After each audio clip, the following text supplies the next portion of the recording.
All right, so today is another day of live prospecting. So I will start off by sharing this. Consistent action leads to consistent improvement. Inconsistent action leads to consistent self-doubt, right? Consistent action leads to consistent improvement. Inconsistent action leads to consistent self-doubt. Isn't that such an interesting quote? I'm kind of happy because I came up with it this morning for all of you. So I was thinking about this and I was really looking at like, how do top performers perform, right? And it's that consistency. Every so often I'll go in the rabbit hole of just watching endless Kobe Bryant videos. And if you just looked at him, the way that he performed with like relentless consistency is what made him great, right? Like, after what a lot of people don't know is like after Shaq had left his team, he, no one said that he could win a championship again. Shaq went to Miami, he won a championship. And what people don't know is that after that championship game, literally at like 10 o'clock at night, he went to the gym and just started practicing, right? Because he's like, okay, it's time to go, right? And when I think of all of us, there's so many different things that you have going on, right? But the one thing that we need to do that's literally the heir to our business is the one thing that gets neglected the most, which is consistent outreach. You could call it prospecting, smile and dial, whatever name you want to do it to, associate to it. But if you follow our journal, right, and answer those three questions every day, what income producing activities I do today, there has to be something there. Because in my mind, if you didn't do something there, you didn't do your job. Right? So I wanted to make sure once a week we did something here, right? So today, what I want you guys to do is I want us to really reach out to some of our clients, right, that we're currently working with. And if you have somebody that you are working with, you'll want to use this Equinox message. I'll read this. I'll share this with you on the screen. Give me 1 second.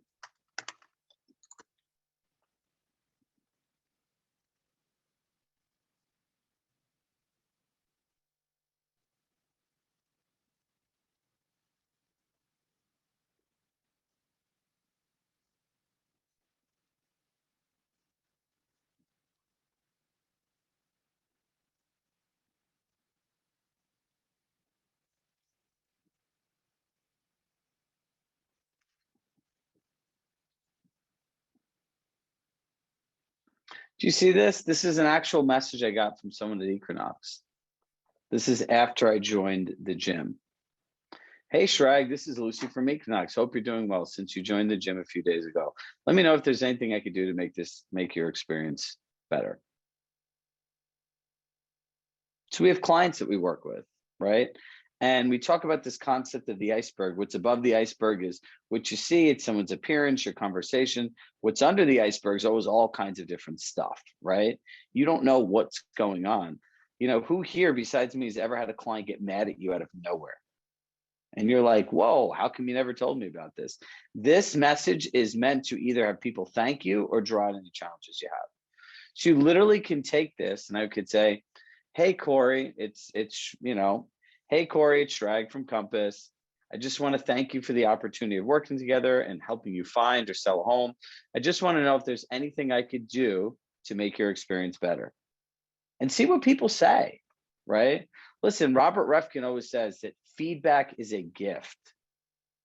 But if you start sending messages like this, you're either going to find out where people are challenged, number one, or number two, this is the last message any human being on earth ever expects to get from their real estate agent, correct? Most people don't even hear from their real estate agent because that's their number one complaint. So can we all send this message out to someone? Not my friends in San Diego. Lloyd, you can't send this to anyone right now. I think it might be a little too early. And I don't think they have a schedule send for text message, right?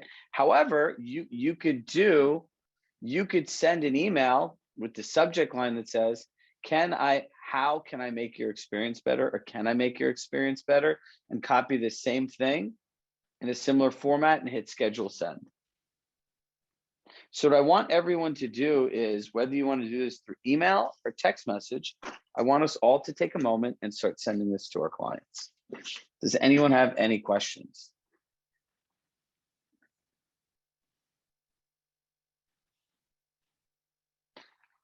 Billy had a great suggestion. You could record this as a video message and schedule an email. I think if you did it as a video,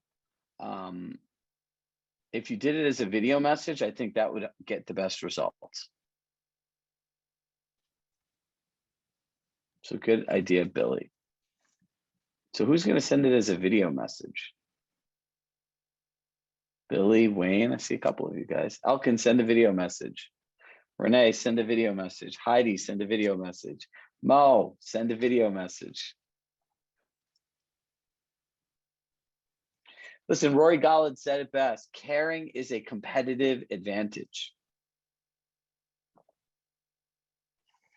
Wendy Moore, you can do a schedule send if you're not ready. Taylor, you could send a video message. Right? Whether you choose to do video, text, or email, start getting some of these messages now. So I'll give everyone a couple minutes to do so.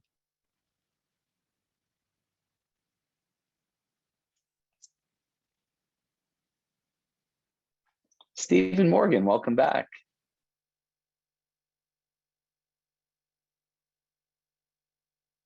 So for those of you who just joined us, we're talking about actively prospecting and providing better service. So I'm sharing a message that I got after I joined the gym, and you could essentially take this same message and send it to people that you work with.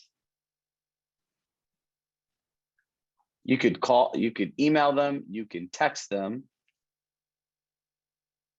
or you could send a video message.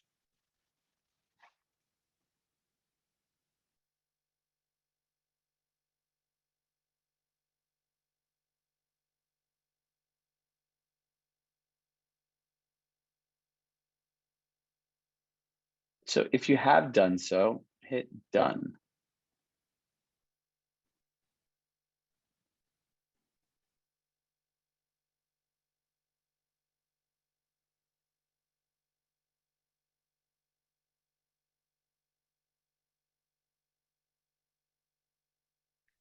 All right, guys, we're getting some momentum here.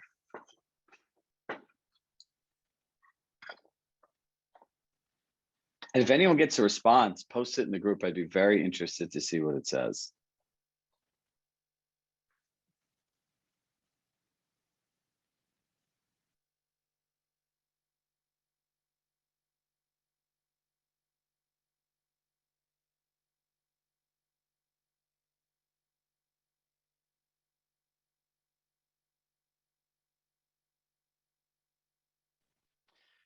Now, here's the trick. You want to now take this and build it into an ongoing process, right? If you're going to collect feedback, number one, you should know at what point in the transaction you want to do this, right? Maybe this is something you do once a month. And people are like, Lloyd, why do you keep sending me these messages? Because we always want to know how we can make your experience better. These are things that people remember after you bought a home. You know, there's that quote that says, people will never remember what you said, but they'll always remember how you made them feel. Right. And this falls right in line with that. So when we talk about, yep, I can never pronounce her last name, but yeah, Jessica, that's right. In curating the perfect client experience, these are all the touch points. If you notice, when you go places, other places do this with you too, right? They're little subtle touch points where they ask you your opinion about things. Are they doing a good job? Because if you verbalize everything is going great, then you feel good about your decision, right? Because you verbalized it.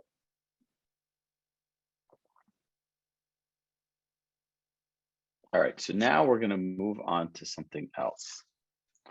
Now, what I want you all to think about is, how many people have buyers that they need to have the talk with? You know, the talk, the one that we started talking about the other week. I'll read a message that somebody sent me yesterday.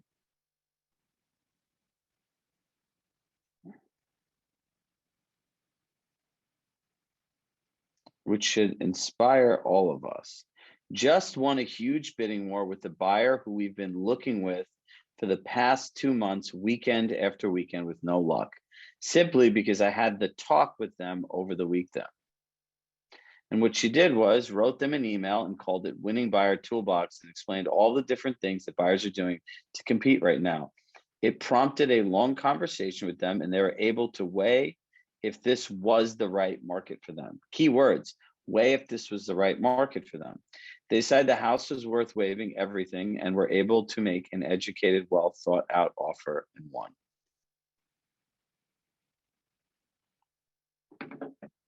So I want you guys to start prioritizing a list of buyers that you need to have this conversation with.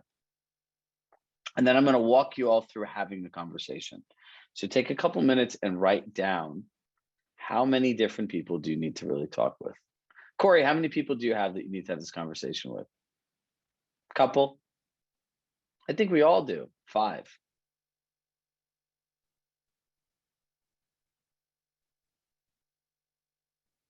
All right, Brooke, so get ready to start typing. I'm gonna have some good golden nuggets coming your way in a second.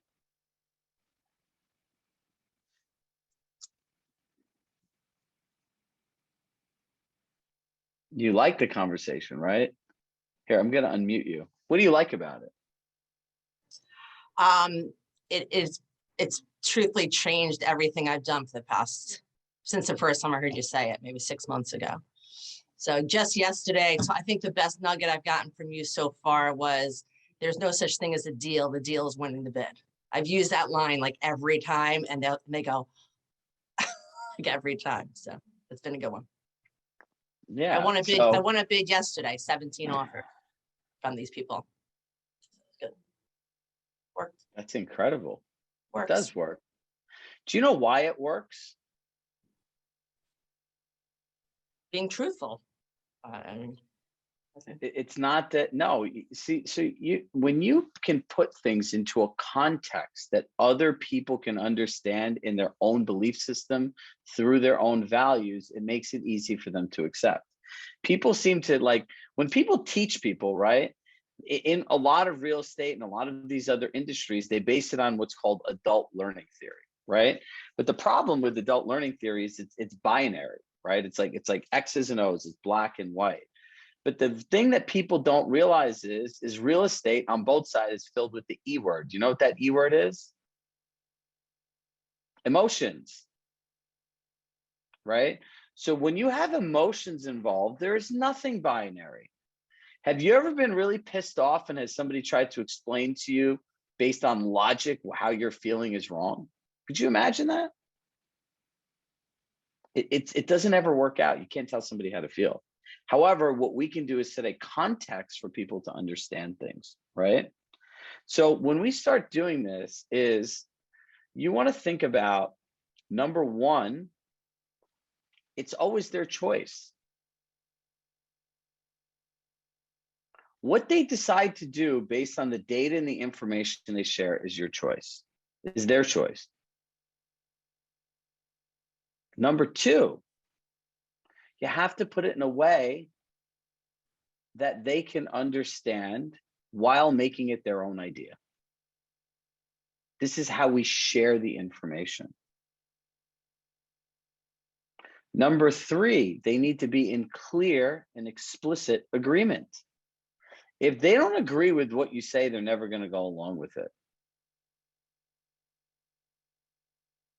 Right? Number four. Now, this is the magic line, right? This is one of my new favorites that I came up with. You go through and you have to share the comps, right? So let's go through doing this, right? Who here has a buyer that they've been working with for, all right, I'm going to call Lisa Reed. I love Lisa. Lisa, how are you? Good, how are you? I have a gut feeling that you have a buyer that you've probably been taking out for a long time that's probably not very realistic. Yes, you're right. Okay, perfect. Okay, good. So what we want to do with these people is email them, right? I would email all these bad buyers. And I would say, hey, we've been looking for blank amount of months, right? Weeks, months, days. We've seen blank amount of properties. I'm assuming you want to do this. I would like to discuss a strategy that I've been using with my other clients to win homes. When would you be available to talk? Right? We send the email. Listen, if they're not willing to have the conversation, you should just get rid of them. Because if you're really looking for a house, right, you can't not want to do this, right?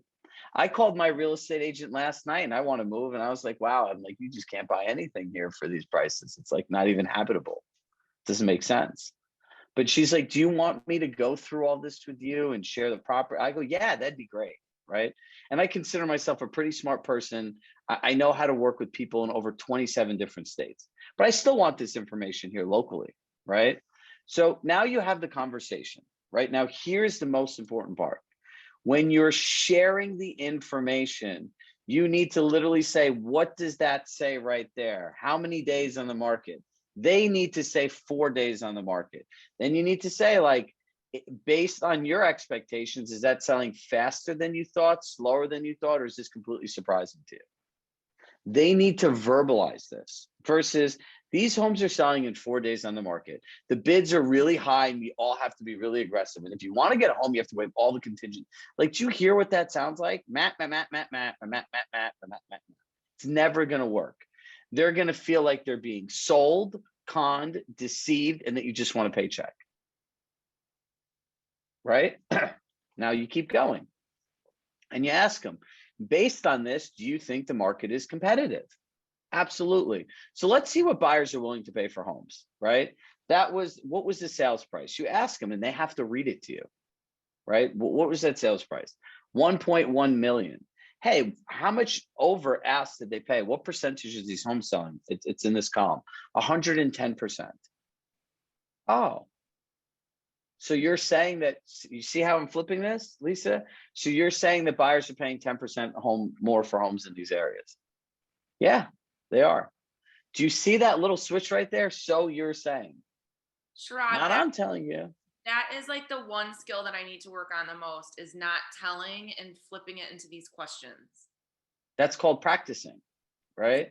So anyone that wants to practice this, put their name and just write practice in the chat and write the word practice and Lisa will connect with you, right? And if there's a group of you that want to do it, all of you should get together and do this. There it is. So you are now the proud owner, Lisa, of an accountability group. Congratulations. So when you go and do this, so you're going to say, based on this information, right? What do you think you'd have to pay for a home and why to win, right? Based on this information, what do you feel that you'd have to pay for a home to win and why?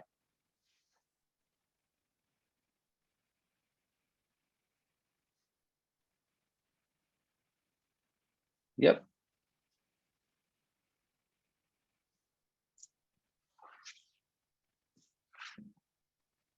So, and then they're going to get to the point of, why don't you be the delusional buyer? And I'll show you what you say. Now, I'm going to go through this whole thing. Now, listen, you can go through this whole thing and somebody could still say something stupid, correct? So give me the stupid answer. Okay. Go ahead. What would the crazy, unrealistic buyer say? Well, Lisa, I'm looking, I like this house, but the price, it's overpriced. None of the comps add up. A year ago, this sold here. 6 months ago, this one sold here. It just doesn't make sense. They're not going to get that. Okay, great. So assuming, but that's assuming that's an isolated scenario, right? We're talking about in this scenario now, right? You're going to say, because you need to, the most important statistic you all need to realize is month after month, how much these markets have appreciated, right? Because in some of these markets, they're going up like 1 to 5% a month compounded, right? So you're going to say, if you look 6 months ago, it was this price. A home now in this neighborhood is this much. So do you think when they bought it at this price, they felt that was the peak? The numbers keep going up, right? And what you have to figure out, Lisa, is this the right market for you? Given everything we know, and what people are selling for homes. And remember, can either one of us control what other buyers are willing to pay for homes? No. No. So let's sit down and look, we have a few different options. We've now prepared ourselves when we know what it takes to win a home, correct? Yes. Number two is that we also know if this is, we also have to analyze if this is the right market for us. Do you want to be in this kind of competitive situation? Or number three, we know we're prepared, and when the perfect house comes on, we know what we need to do to win, right? Like it's one of those three options. You Well, either, not overpaying for a house. okay, so then I think it might be a good, then do you think based on these numbers that anyone buying a house at these prices is overpaying? Yes. Okay, great. So based on the fact that you feel that the market is high, that other buyers are overpaying, and that these are what homes are selling for, do you find it ethical if I keep bringing you to house after house, knowing that based on any of the data that none of these prices exist anymore? Because your time is very valuable, and I wouldn't want you to spend every weekend doing that. And it's 100% okay if it's not the right market for you, and we could reevaluate your options based on Oh, that's so good. that. But listen, here's the thing to realize. When you're doing this with people, you could bring these people to 200 houses, right? Well, I'll say that again. We'll pull this little clip out that I did with her, and we'll put it into our platform. But here's the important part. When you've ever bring someone out to a gazillion houses and they buy a house with somebody else, it's because someone else was a better salesperson than you were. They knew how to have a more effective conversation and dialogue.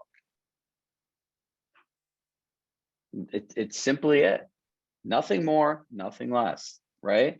So what I said, Marina, was based on what we've shared, if you feel that everyone buying a home is overpriced, based on the data, other buyers are willing to pay this price, and knowing that what you feel is the right price for a home doesn't currently exist now, nor has it for 6 months or a year plus.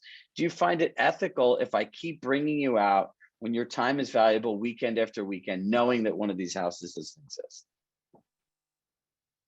It's not ethical. How could I bring you out? Honestly, how could I bring you out under the pretenses when every agent and their clients have access to this data? Those prices are like pre-COVID prices. And no buyer has been able to buy a home since 2019 in April for that price. This is the kind of information you need to know, and therefore you can be effective.